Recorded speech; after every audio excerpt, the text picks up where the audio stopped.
OYO hotel दुनिया के largest hotel chain में से एक है। ओयो होटल कोई ऑर्डिनरी होटल नहीं है, ना ही इसकी स्टोरी ऑर्डिनरी है। ओयो कंपनी सबसे कम टाइम में यूनिकॉर्न बनने वाली कंपनी है। ये स्टोरी है एक 19 साल के कॉलेज ड्रॉप आउट बच्चे की। उसने कैसे इतने कम टाइम में बिलियन डॉलर कंपनी बना दी। तो रिलैक्स होके बैठ जाइए ओयो की इनक्रेडिबल स्टोरी जानने के लिए। इस कहानी की शुरुआत होती है 16 नवंबर 1993 में। उड़ीसा के भिस्सम कटक गांव में जन्म होता है रितेश अग्रवाल का। देखिए, रितेश का जन्म तो भिस्सम कटक गांव में हुआ था, पर वो रायगढ़ में पले बड़े थे। रितेश के फादर छोटी सी दुकान चलाते थे और इनकी माँ हाउसवाइफ थी। रितेश को मिलाकर ये 4 भाई बहन थे और इसमें रितेश सबसे छोटे थे। इनके पूरे फैमिली में रितेश की जो सबसे बड़ी सिस्टर थी वो ज्यादा पढ़ी लिखी थी और अपने बड़े दीदी को देखकर रितेश हमेशा इंस्पायर होते थे। पर रितेश को हमेशा से लगता था कि वो किसी अलग चीज के लिए बने हैं और उन्हें हमेशा से लोगों से या बाकी बच्चों से कुछ अलग करने का जुनून था। और इसी बात को ध्यान में लेते हुए रितेश ने 7th स्टैंडर्ड में ही सिम कार्ड बेचना शुरू किया। रितेश हमेशा से ही पढ़ाई के अलावा कुछ नया करने की अपॉर्चुनिटी ढूंढते रहते। रितेश ने कभी नहीं सोचा था कि वो एंटरप्रेन्योर बनेंगे, पर उन्होंने कहीं पे सुना था कि एंटरप्रेन्योर का मतलब कुछ बड़ा और अलग है। टीचर जब भी क्लास में सबको पूछते कि तुम्हें बड़े होकर क्या बनना है, तो कोई कहता डॉक्टर बनना है, कोई कहता इंजीनियर बनना है, पर रितेश ही क्लास में ऐसे थे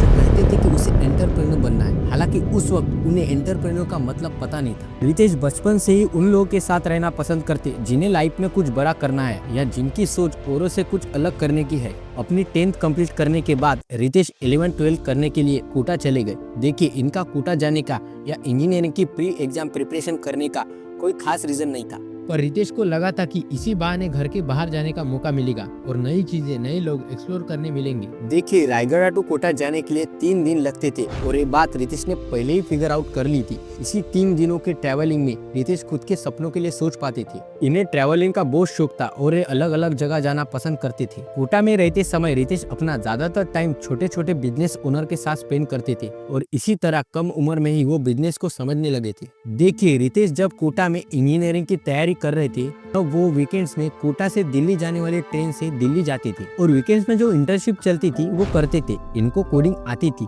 कभी छोटी सी वेबसाइट बना के देते थे या सोशल मीडिया पेज बनाते थे। इसकी वजह से इनकी थोड़ी बहुत अर्निंग हो जाती थी। देखिए, रितेश को बिजनेस करने का बहुत जुनून था, इसलिए अपना 12th के बाद इंजीनियरिंग करने का प्लान ड्रॉपआउट करके दिल्ली के Indian school of business and finance में एडमिशन लेते। इनको पहले से ट्रैवलिंग बहुत पसंद थी, इसलिए इंटर्नशिप से जो पैसे मिलते थे इससे वो दिल्ली से उत्तराखंड और हिमाचल प्रदेश जाया करते थे और यही ट्रैवलिंग आगे चल के इनकी लाइफ का सबसे बड़ा टर्निंग पॉइंट बनती है।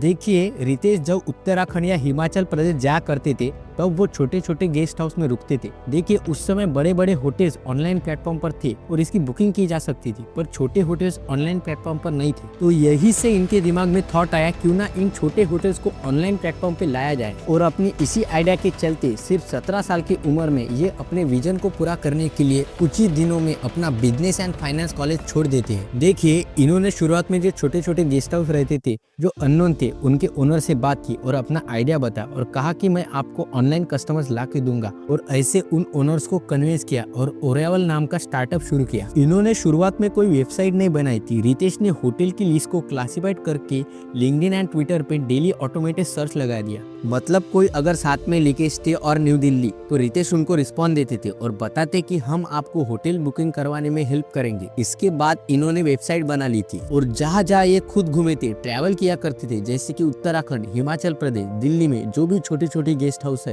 उन्हें क्लासिफाइड किया और उसे नाम दिया ओरेवल का। देखिए, ये जो ओरेवल था उतना चला नहीं क्योंकि लोग बुकिंग तो करवा लेते थे पर सर्विस क्वालिटी मेंटेन नहीं हो रही थी। और आगे चल के जब रितेश ने ये प्रॉब्लम देखी तो उन्होंने सबसे पहले ये प्रॉब्लम सॉल्व की। इन्होंने क्या किया, जो भी छोटे छोटे गेस्ट हाउस इनसे जुड़े थे और इनमें से एक राजेश यादव जी भी थे जिनका गुड़गांव में एक छोटा गेस्ट हाउस था और ज्यादा चलता नहीं था। इनको रितेश ने कहा, मैं आपके होटल को खुद मैनेज करना चाहूंगा, इससे आपका रेवेन्यू बढ़ सकता है। यादव जी ने रितेश से कहा, तुम्हें देख के ऐसा तो कुछ लगता नहीं, पर फिर भी आज जो होटल की सिचुएशन है उससे कुछ खराब भी नहीं हो सकता, तो मैं तुम्हारी इस बात को मान जाता हूँ। और ऐसे करके यादव जी रितेश को होटल मैनेज करने के लिए दे देते हैं। इसके बाद रितेश अपनी ओरेवल की टीम को लेकर यादव जी के होटल में front manager, receptionist, room cleaning इस सब में इम्प्रूवमेंट करते हैं। देखिए, रितेश ने यादव जी के होटल को ओयो नाम दिया, मतलब ऑन योर ओन्स, और 1.5 महीने में ही यादव जी के होटल के कस्टमर्स 20% से लेकर 80% तक बढ़ गई थी और धीरे धीरे आसपास की एरिया में ये बात काफी तेजी से फैलने लगी कि यादव जी के होटल में काफी कस्टमर्स आ रहे हैं। आपस में बात करते समय लोगों को समझ आया कि कभी न चलने वाला होटल इसलिए इतना चल रहा है क्योंकि यादव जी ने अपना होटल ओयो नामक कंपनी से अटैच किया हुआ है। और इसी तरह ओयो धीरे धीरे काफी पॉपुलर हो गया और आज ओयो के पूरे वर्ल्ड में कई सारे होटल्स हैं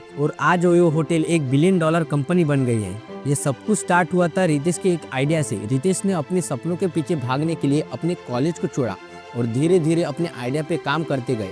देखिए, रितेश के कॉलेज ड्रॉपआउट से ओयो तक के सफर में काफी कठिनाई आई, पर उन्होंने कभी हार नहीं मानी और अपने सपनों के पीछे चलते गए और ओयो को इतना बड़ा एम्पायर बना दिया। दोस्तों, आपको ये वीडियो पसंद आई हो तो वीडियो को लाइक और चैनल को सब्सक्राइब करना मत भूलना।